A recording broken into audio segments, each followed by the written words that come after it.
What would you like to do if money were no object? How would you really enjoy spending your life?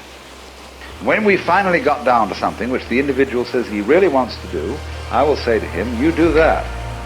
If you say that getting the money is the most important thing, you will spend your life completely wasting your time.